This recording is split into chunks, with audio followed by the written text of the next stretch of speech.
Hey, howdy and good afternoon, everybody. It's your friend Trent. Just really wanted to quick make a video because I know sometimes when we type things, it's easy to overlook them, and you can't always type in everything that you want. Big old paragraph.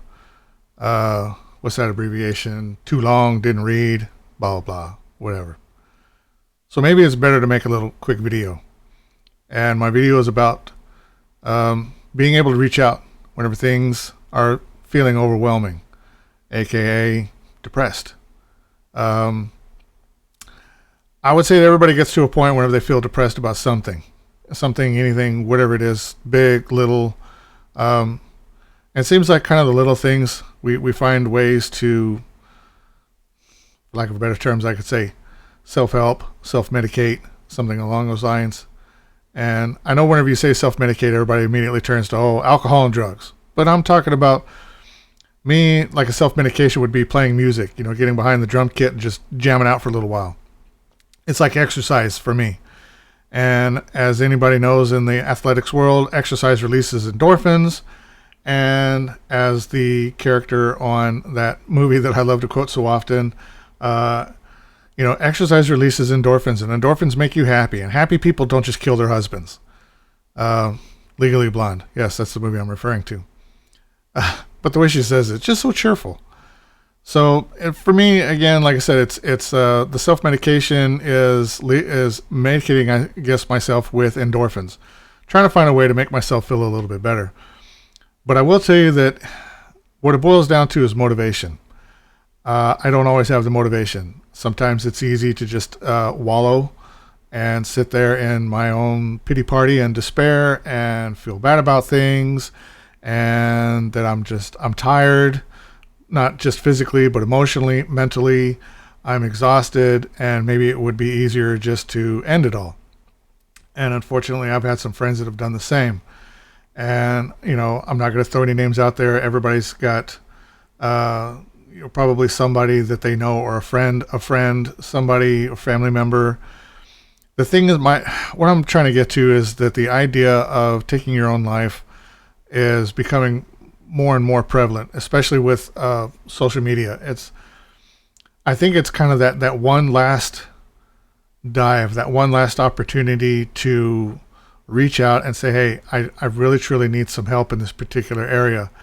But then whenever it gets down to it, it's the stigma of asking for help. It's the thing of, I'm going to be judged for needing help. People always recognize me as strong and independent, and now all of a sudden I need somebody's help. And I'm here to tell you in this what hopefully is a quick video, ask for help, okay? Ask for it. Don't sit there unmotivated in your own pity party and wallow around, as I have done many, many a time. I'm not going to tell you that my life is the greatest of greats, but it's also not bad. I mean, when you have a chance to just sit back and look at things, things, they always say, well, things could get worse. Well, things can get worse, but things can also get better. And I think that's the other half of the saying that people tend to leave out. Things could always get worse. Well, things could always get better. Don't look at it from a pessimistic point of view, okay? I'm not saying that you always have to be the eternal optimist, but look at it from both sides, okay? The yin and the yang, if you will, right? There's always something that requires something, right? They have to work together, the light and the dark. And that's the idea of the yin and the yang in the situation. The dark, I guess you could say, being in the throes of depression, and the light whenever you're able to find something that releases those endorphins, whatever it is that makes you happy, whatever it is that you look forward to. Okay, recognize those things, and try to put a few more of them in your life, right? But at the same time, when you're in the throes of depression, reach out. Okay, reach out. Any of you that are my Facebook friends, even if we haven't talked in years and years, we're basically just acquaintances on this. I'm telling you right now, reach out. Okay. I was going through some really, really tough times in April. And things were getting pretty bad mentally. And just a lot of different things, a lot of different stress. And as kind of a last ditch effort to kind of feel like, hey, is this even worth saving? I put something out on Facebook. It was just a little paragraph, where basically it kind of let people know, hey, things are getting pretty bad. And a lot of people came out and talked to me and wrote me back and let me know that there is a support network that I have overlooked and that I have not utilized.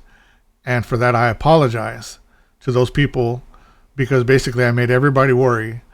And the thing is had I not done that, I don't know where I'd be right now, or if I even would be here at this particular moment. And I'm not ashamed to say that. That's the thing, is everybody's like, I don't want to, what if I say that I thought about killing myself? Again, it's that whole stigma of, what does it do? What are the ramifications going to be if I say that, I wanted to injure myself, or I wanted to end my own life? And for those of you that are shaming people about that, especially, oh my God, stop thumping your freaking Bible and telling everybody that suicide is a sin. Okay, that's fine. If you want to believe that, that is fine. But don't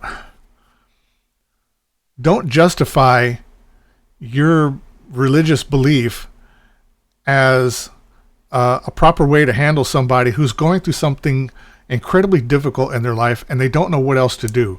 And maybe the religion isn't working for them. Okay? Don't send them that, oh, well, suicide is sin. If you kill yourself, you're going to burn in hell. That's your deterrent to not do sin. Get over that. I mean, just don't do that to somebody. Like I said, if you want to believe that, that's fine. But keep that one to yourself, because I think that right there, that's the number one reason why a lot of people don't want to talk about it.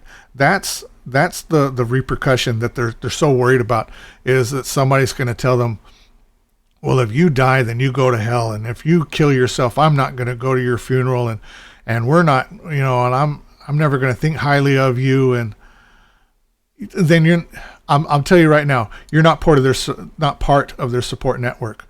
You're the exact opposite. You're the reason why they are hiding their depression. Okay. You're making things more difficult for them. And I'm just going to come out and say that. And for those of you that unfriend me for saying this, bye. Don't care. Because there were plenty of people in my support network that I didn't realize how many of them actually did give a damn about me and were worried about the fact that I was being bothered by something enough that I would put it out on social media and ask for help. Okay. And there were a few people that had some religious things to say to me, but they were all good things. They were positive things. They were things that were uplifting. And nobody came to me and said, if you do this, I can't believe you would think of something like this, and you're going to spend eternity in the lake of fire or something. Nobody did that, and I'm very thankful for that. But I know that there's plenty of other people out there that are going through something, and they have somebody in their life that is willing to say those kinds of things, whether it's based on a personal belief on suicide or a religious belief on suicide, whatever it is. Don't tell somebody, if you do this, I'm going to turn my back on you. Keep that to yourself, because if that's how you really feel about it, then just leave it alone. Okay? Leave it alone. All right? That's not something anybody needs to hear when they're perched on the edge and they don't know whether or not to jump. And I'm using that idea figuratively. Okay? They're on the precipice of their own life. They're standing right there on the edge. Do I jump and end it all, or do I come back down off the ledge and work on things and identify my support network? And by the way, the people that reach out to you, the reason that they're reaching out is because they genuinely want to help. Okay? If they peruse past it, or they scroll over it, or they don't say anything, it may be just that they're uncomfortable to say something, that they probably still care. But the people that actually do stop and come back to you and say, wait a minute, don't do that. That's not something that you should do. Those are the people that you want to keep in your life. And those are the ones that are going to, help you anytime that you feel like, okay, well, I'm standing over here on the precipice again. I'm on the edge. What do I do? Because you won't find yourself in the world of depression. You won't find yourself once. you're going to be there multiple times. And it's different situations that are going to put you there. And every time that you get to that point, reach out to that network. Okay? Because it's also possible that that network has been there themselves and they understand it.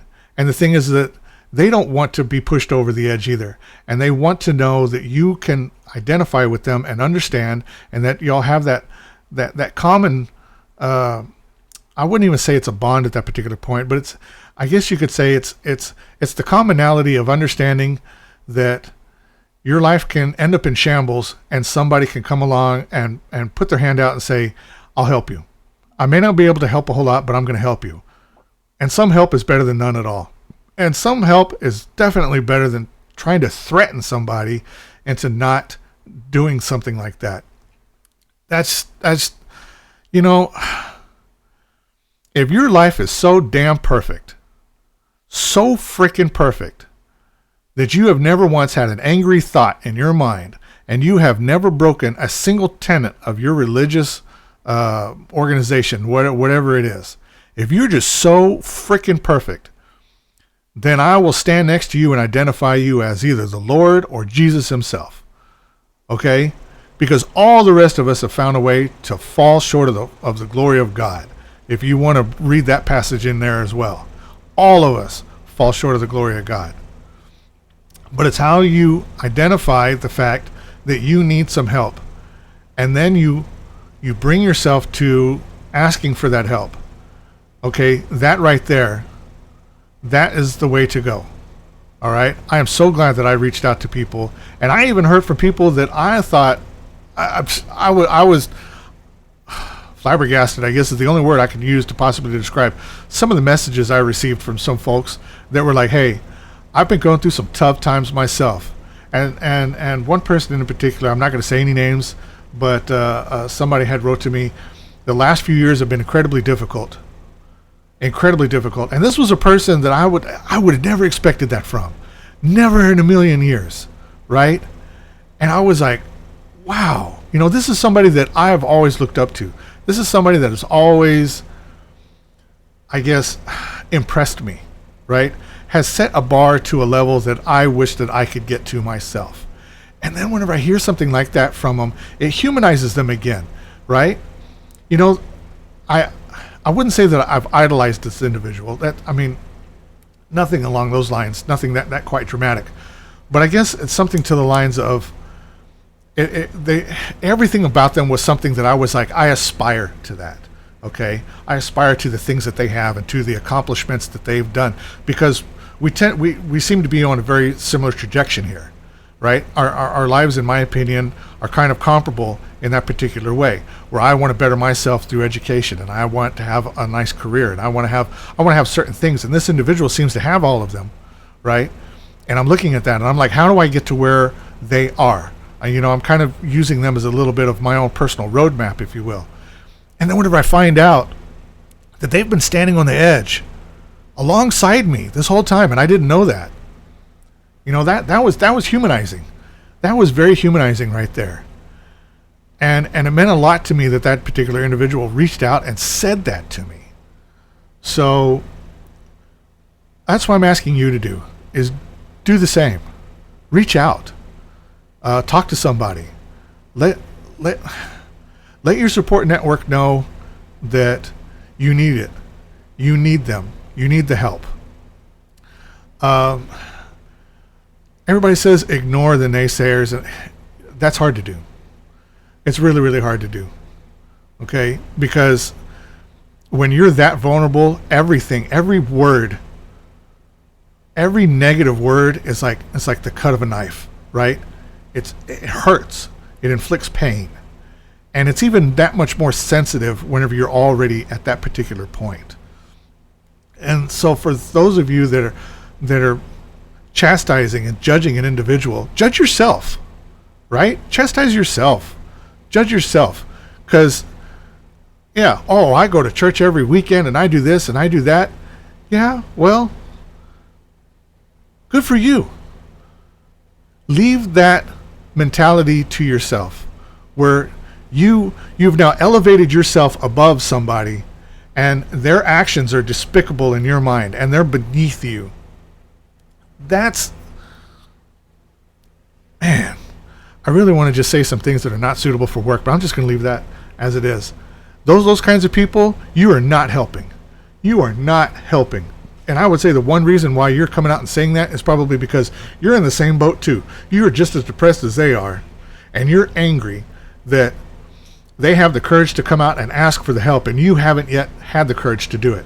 And so you're going to tell them, oh, well, if you do this or you do that, because you're just as mad as they are, and you don't want to admit it. So I'm going to call you out on your BS right now. But those of you that turn around and say, you know what, I've been on that road. I've been where you are. Or maybe not that I've been where you are, but I want to help anyway. Kudos to you. Keep doing what you do.